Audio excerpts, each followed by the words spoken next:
Hi, this is Lorraine, and I'm doing another video. If you'll give me a second to clear, center, and balance my energy, we'll get started.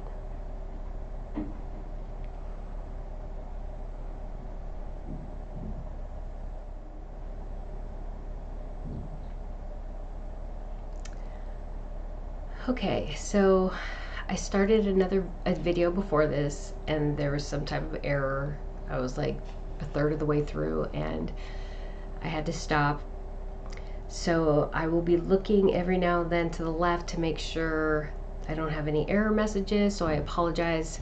But all that means to me is whatever was being said probably didn't need to be said or wasn't meant to be said or something like that, right? I don't believe in coincidences. I don't believe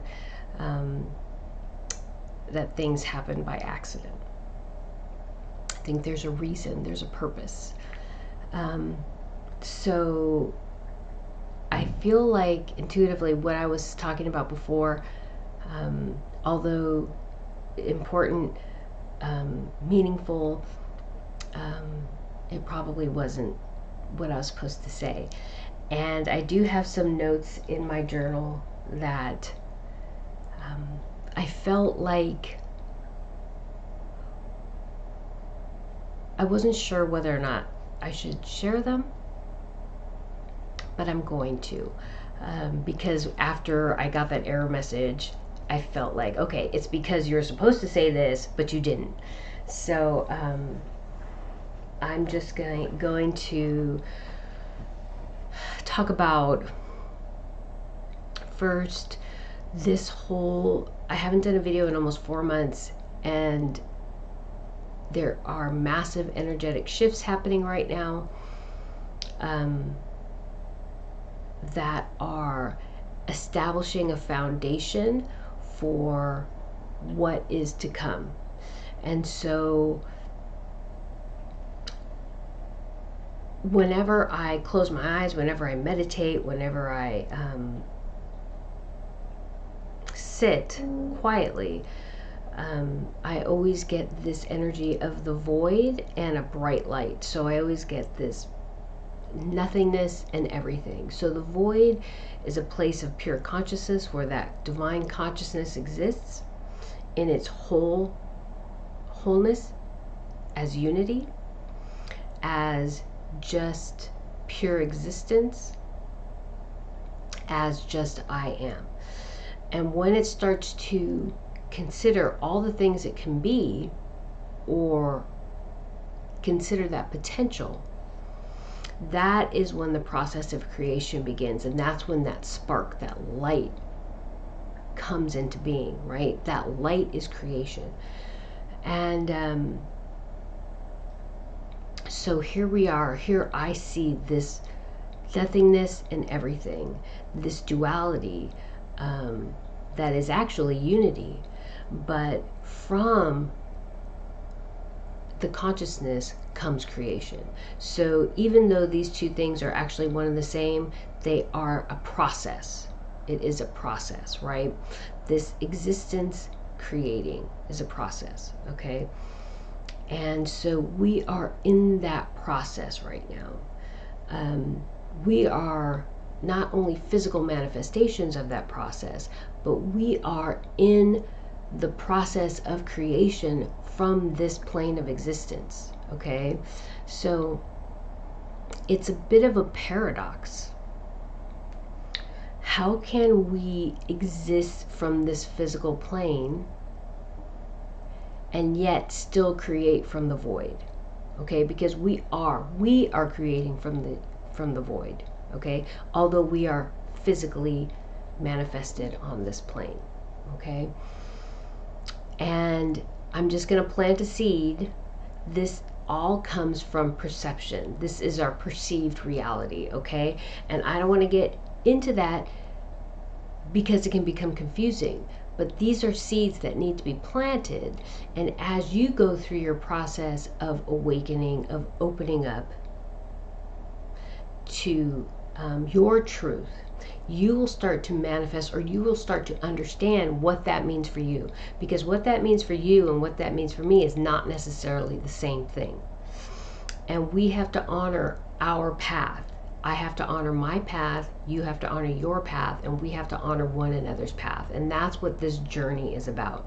When it comes to unconditional love, acceptance, tolerance, forgiveness, that's about honoring my path as well as honoring your path. Okay?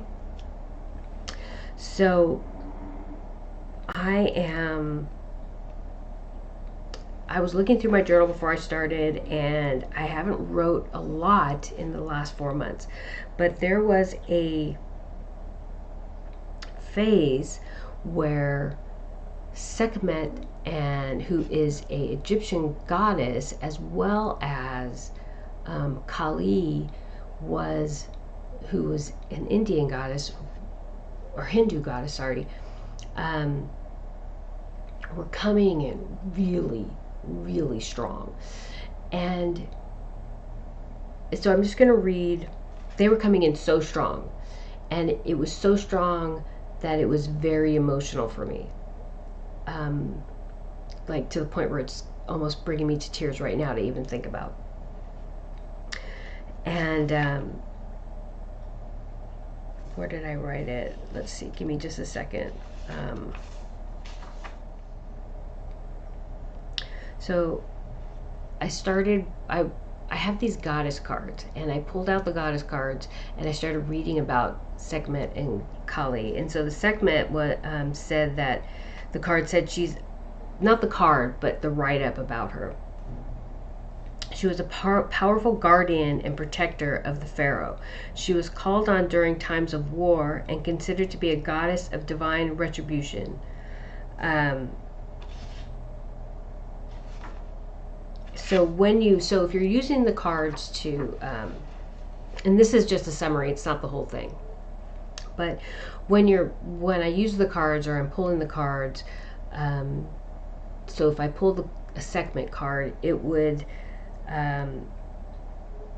my soul is trying to tell me something about myself, right? Or something I need to be aware of.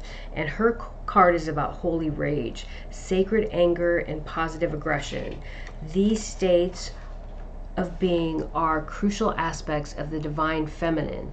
It is the feminine power that ends wars, that brings home missing children, that seeks justice for the earth and for those who can't defend themselves. And Kali, if I remember correctly, her mother, she was brought forth from her mother to deal with demons who her mother could not overtake or rid the world of. So Kali came forth from her mother to rid the world of these demons. So she was able to tap into a part of her goddess mother that her goddess mother wasn't able to tap into, or she was able to be an expression of her goddess mother, that her goddess mother, who I can't remember her name at the time right now, I'm sorry, I'll put it in the description, she was a manifestation of her goddess mother that her goddess mother could not bring out of herself. And so she became her own divine energy and took care of these demons, right? And it's very much at the root the same as Sekhmet. This holy rage, sacred anger, and positive aggression that are crucial aspects of the divine feminine. And I was watching The Sound of Freedom. And that was another movie. It took me a while to watch. I had to watch it in like small bits because it tapped into my own trauma from childhood. And the pain always comes from what kind of people hurt children, right? But the point I'm trying to make is the gentleman Timothy, that the movie's about, who goes and deals with this seeks out these children, seeks out these people who harm children, seek out these people who steal children, objectify children, sell children, right? He seeks them out and tries to help these children. He is tapping into, the message that comes into me is he is tapping into that divine feminine part of ourselves who goes out and protects the most vulnerable parts of our society, whether it be children, whether it be animals or the earth. And I talk about men in special forces because I see a lot of these men and where I work during the day. And I know there's a huge internal conflict with what they do, but I feel at the depth within their hearts and who they were when they were younger, when they stepped into this role, they were really truly trying to tap into their divine feminine and protect things that they love, protect people who cannot protect themselves, right? That was their intention. And I know in many cases and in many ways that was bastardized, changed and morphed into something very dark. But it's not about that. It's about your intention. When your intention is to do something good, like Timothy in The Sound of Freedom, and to help people, when that was your goal, that is the energy that's put into everything that you do. Okay, I need to check this. Okay, it's still okay. I think it's still okay. Please let it still be okay. That's the energy that you're tapping into. That's the energy of creation. That's the energy that shifts the planet to a place of love, compassion, kindness. When you are coming forward from a place of love, compassion, when you're trying to protect things, people, energy, whatever it is that can't defend themselves, from a place of love, from a place of compassionate authority, loving authority, that is powerful.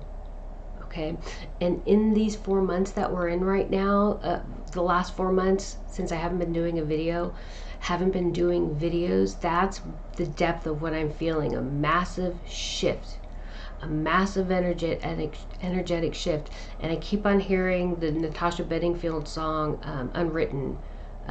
This is where your book begins, the rest is still unwritten. Okay, right now we are planting the seeds of our book, of our future, and this is not just in the last 4 months. It has been since the beginning, since the writing of the Old Testament, since the writing of the New Testament, since I was raised Catholic. I'm just talking about that religious dogma, those cycles that I'm aware of. I'm sure Hindu, Muslim, every other religion, Native American beliefs, I'm not going to call it folklore because their spirituality is no less valid or valued than ours, but their beliefs are coming full circle. I think it's the red and blue kachina, right? Red and blue star kachinas. All these things are coming full circle. Cycles ending, new cycles beginning, and we are starting anew. Okay. So it's really important to stay right here in this moment, not hold on to the past, not allow our thoughts to draw us back into things that we feel regret for, sadness for, anger, resentment for. Okay, those are the prisons that our mind keeps us in. And Louise Kay, I'm going to put a link to her Instagram, and I think she has a YouTube channel. She does these really short videos that are great on how to release these obtrusive thoughts that keep us in this old way of thinking. How do we release this energy? How do we release these things that come into our mind and always drag us back to that dark place, the place of self-loathing, of self-hate, of self-sabotage? Okay, and normally that comes from our own traumas that we haven't dealt with and we haven't released yet. And so she's helped me incredibly. I work diligently to maintain clear, centered, and balanced energy, but every now and then, thoughts from my childhood, who hurts children, and the sadness and the anger I feel comes back into my forefront of my mind, right? I'm thinking about it. And so she does these videos on how to release, how to acknowledge this, but not attach to it and just let it go. So I would encourage anybody who's interested to just follow her and just watch a video that shows up on your feed, because when it shows up on your feed, it's meant to be seen, okay? But I kind of went off, but a little bit, but Sekhmet and Kali was talking to me. That comes into me to say that I have these experiences so I can have compassion for what people are going through and use that compassion to empower me to help others, not to hurt people, not to judge, not to segregate, right? But to bring strength to my compassion, okay? To bring authority to my compassion and the energy that I live from, in an inspirational way, not in a judgmental way, not in a way that hurts others, not in a way that admonishes others, not in a way that marginalizes others, but empowers, okay? That's kind of what I'm talking about. And so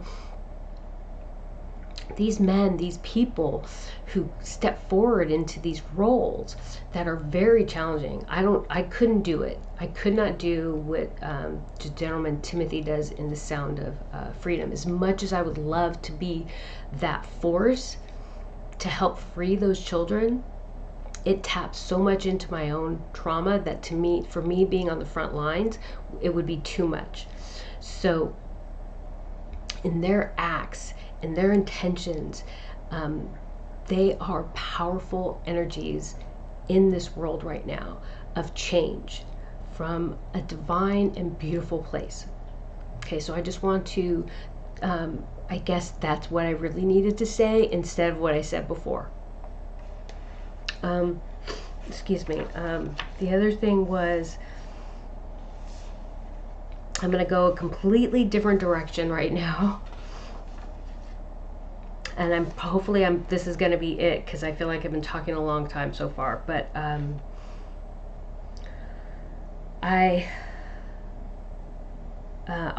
October 20th, I had a vision that came in, and Adjansi Vaserau, and it was hard for me to say. Because it's not English. It sounded very Indian or Hindu, like that type of an accent, but also very guttural. And this is the name, what I was told is this is the name of our warrior queen. This is the name of the Raptor warrior queen. Adjansi Vaserau. That's close as I can get. She saved us at the first transition when we moved into the earth, when they first moved into the inner earth. And so they told me we all incarnate on this world. We are all, whether or not your religious belief involves incarnation, the universe is set up in such a way that all energy incarnates. So I don't want to offend anyone if you don't believe that. All of our truths have to come from our connection to the divine, and we need to receive those when we're ready. So I don't want to put people off. But from where I come from, even being raised Catholic, when I was 21, I knew that reincarnation was real, even though it wasn't part of the dogma I was raised with. And so what these Raptors told me, and this is a very spiritual arm of the Raptor community, says they acknowledge that I am her incarnation. We all have a second coming. Surface Earth humans, Raptors, Gladiolas, and her people. And so they shared with me that I was the second coming of Adejansi Vase Rael. Message from Merlin. So this is a message from Merlin. Merlin was the spiritual leader of the Raptor people. He no longer exists on this plane. He's passed away in these few years since I started, 4 years since I started doing these videos. He is a high-level energy, ascended master, angel, above. He is at the Godhead. He always has been. There is a female spiritual leader among the Raptors now. So the person that has taken Merlin's place is a female. So now the spiritual leader of the Raptor people is a feminine energy. Merlin exists in his true form. Azejase. Okay. And then I have a note here, Indian Egyptian sounding. And so I see Merlin, he's in formal dress and he's anointing me.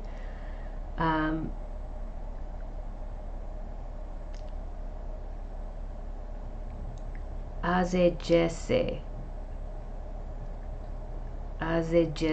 offering spiritual sign.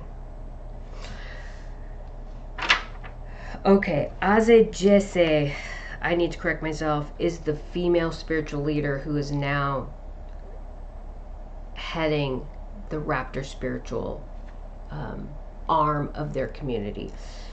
Adehe Jansi Vase Rael is the warrior queen of the Raptor people from the past. These are two separate energies, okay? And so Merlin is in formal dress from an energetic place, and he is, I'm kneeling down in front of me. So he's like on an altar, and I'm kneeling down in front of him, and he's anointing me. And so I'm at the top of steps, and then the Ajese, the female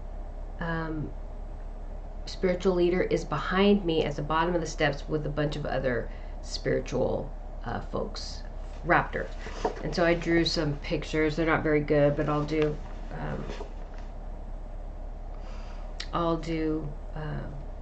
picture in picture. It's a powerful moment of anointing. Merlin's energetic self anointing me, incarnate Ade Jansi Kase Rael. And then like in a church, I guess, there is like hundreds of Raptor people like sitting in what would be pews if you were in a Catholic church. And then there's a big aisle up the middle that goes to the stairs. The Raptors are right here. Then there's the stairs, then there's me, and then there's Merlin. The color, most everything is royal blue, gold, or with gold or deep yellow accents. It's formal yet informal, very salt of the earth, grassroots. And then, so there's Merlin, and then me kneeling before him, presenting the Raptor symbol, which is, this is a kind of like a salute. Americans would salute, the Raptors would do this. Only the beings on this world with a prophecy for a second coming are meant to be here. So gladiolus, which are the beings of the water, they have a prophecy of a second coming. The Raptors have a prophecy of a second coming, and earth humans have a prophecy of a second coming. All others are not meant to be here. Your assertions are correct. They are trying to manipulate. So in past videos I've said you've heard people who communicate with many different beings on this that are living in the heart of Mother Earth. That are living in the inner Earth.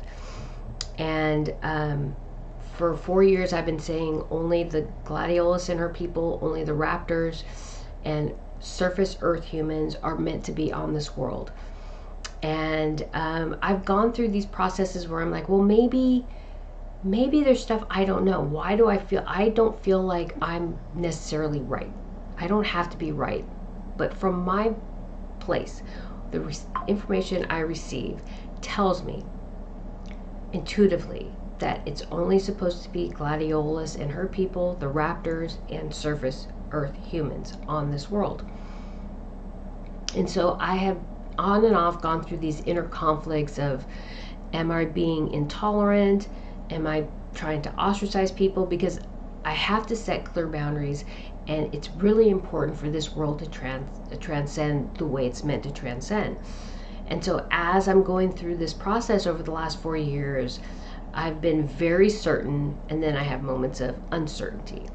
And so once I had this vision, the message came through: only beings, only energies with a prophecy of a second coming, only those people, only those beings are meant to be on this planet. Yes, you are right. Anybody else saying anything different than that is manipulating the situation and trying to usurp what is meant to happen here on this world. And they won't win, but I was clearly informed of that truth. And so now I have a very clear understanding of where we move here from this place forward. The reason why there is that this understanding of a second coming is important is because as we move through this transition, as we close this cycle and we start a new cycle, there has to be a unifying force, creating a unifying field on this world to help the transition, to maintain the transition. And if there's too much if there's fragmentation, okay, factions that are trying to work their own agendas, then that will create more separation and discord, and it will transition this world from that place of separation and discord. So only people, only energies, only communities that were this seed of a second coming was planted from the divine consciousness, only these people are meant to transcend on this planet. And so what will happen from this place forward is going to be this process of vetting and during transcendence, during tribulation to transcendence, okay? Tribulation is a process of vetting to make sure that transcendence and this change goes as it's meant to, okay? Okay.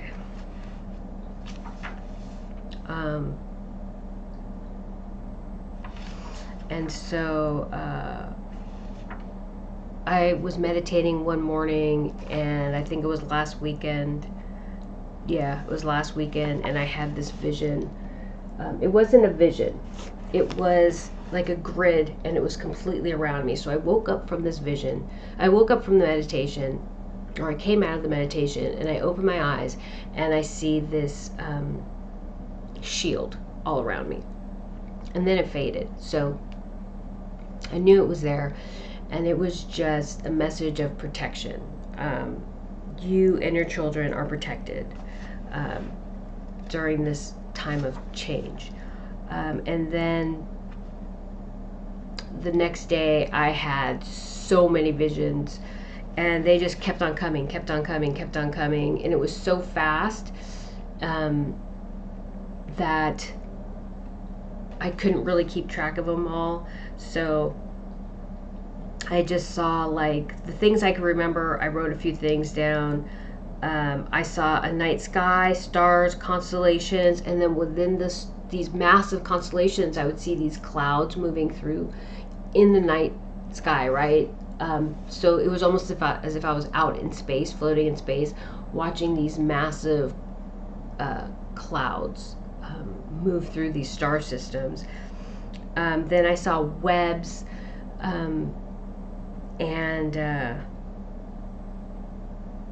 so let me go back. As I'm seeing this clouds moving through the constellations, I hear, clairaudience, we are all stardust. which implies creation. So we all started from stardust, and from this place of stardust, we have created and manifested this reality, right? So when I hear we are all stardust, that's a clear indication of creation.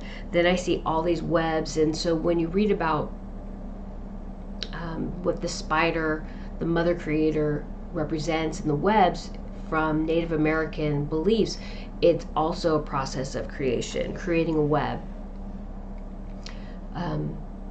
is the process of creation. And then also, if I think about that shield that was around me, it looked very much like a web. So then I see this man, a Hispanic looking man with a mustache. And then I heard the name Gonzalez. So it made me think of way back when Corey Good was doing that show on Gaia. I don't watch it anymore. I can't remember what it's called. And he was talking about Gonzalez from the Secret Space Program. And so basically it just made me think of the Secret Space Program. It brought that energy back into play. And this energy of rebellion, okay, of small forces against larger forces. And then I heard a voice say, the Father took Yeshua, right? God took Yeshua. God took Jesus. And the message that came to me was Jesus could have stayed and preached and taught us so much, right? But there were energies that found him to be a threat. There were people who found him to be a threat to their power, to their authority, right? And so they did everything in their power to get rid of him, up to the crucifixion, okay? They crucified him to get rid of him because his message was so powerful, right? But in the end, God took Yeshua, right? So I was watching Risen, okay? I got it the other day, a couple weeks ago. And they were all talking, the movie's about the crucifixion of Jesus Christ from the perspective of the person, of the Roman who was supposed to prove that Jesus was a fraud, okay? But one of the scenes is Jesus Christ died after 6 hours on the cross, when technically they said that people who are crucified would live for days, okay? And normally what they would do to facilitate the death would be break the legs of the person being crucified, okay? But Jesus said, it is finished, and then died after 6 hours. So God truly removed Jesus from his existence on the planet. But he had to go through that process for us, right? But in the end, he could have continued to preach his whole life if people would allow us to be who we are, right? Would have allowed him to be who he was and teach us what we were meant to learn.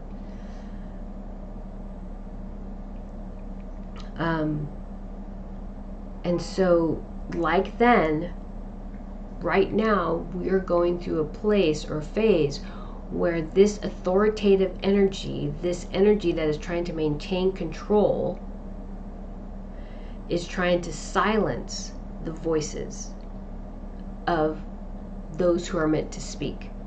Not just one person, but many people, okay? So we're going through that whole process again, okay?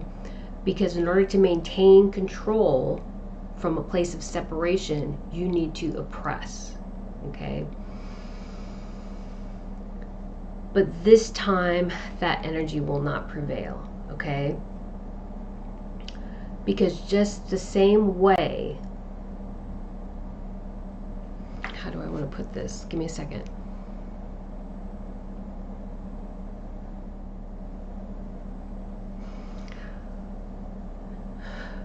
Because back then, when Jesus was crucified, the Sanhedrin and the Romans did not prevail because of their oppressive behavior. Okay? They did not prevail because of what they did.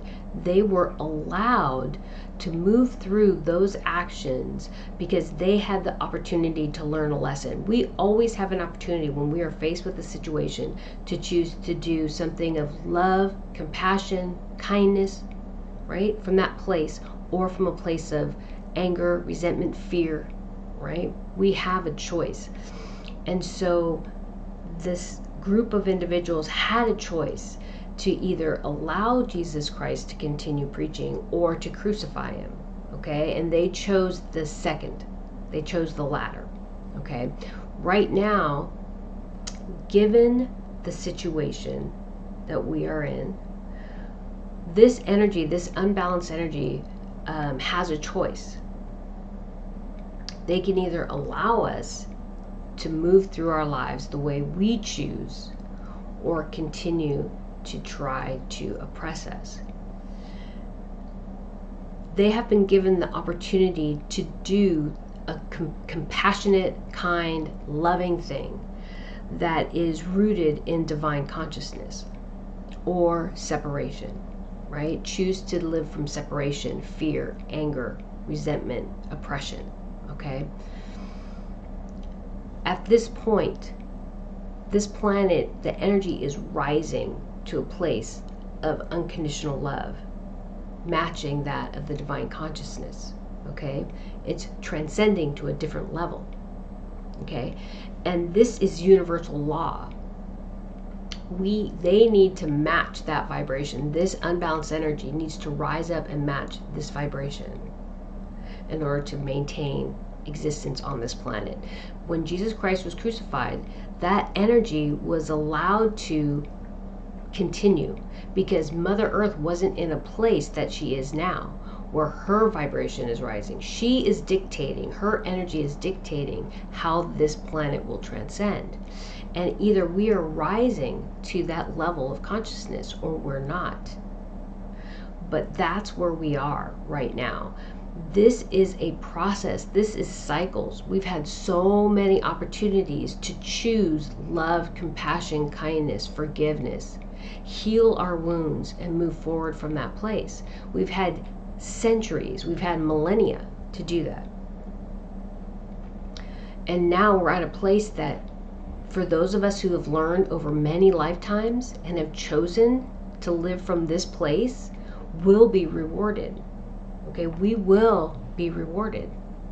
We will rise, we will transcend, we will live from this place of unconditional love, compassion, kindness, tolerance, forgiveness, and we will create a new way of living that honors that honors one another. But in order to do that, this unbalanced energy can no longer be here.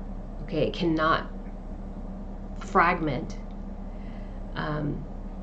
and fray the fabric of our new society, our new world.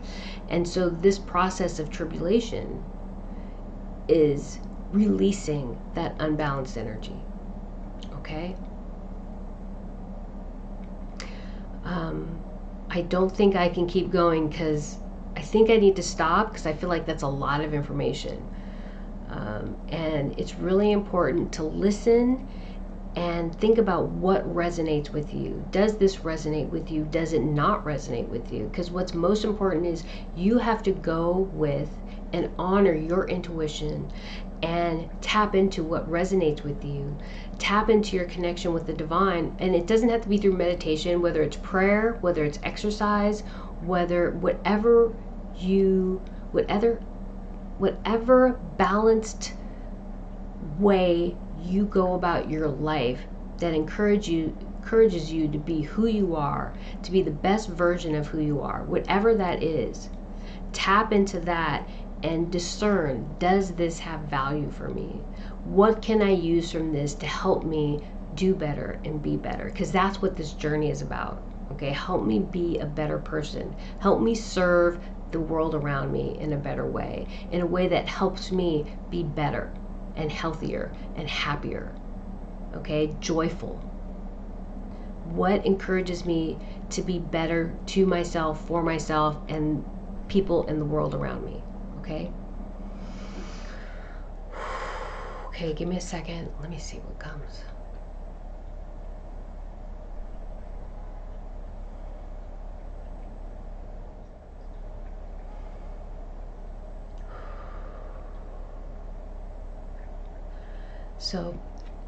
So I think I'm just going to leave it there. I have a lot of very encouraging energy coming in to me, but really, I think that's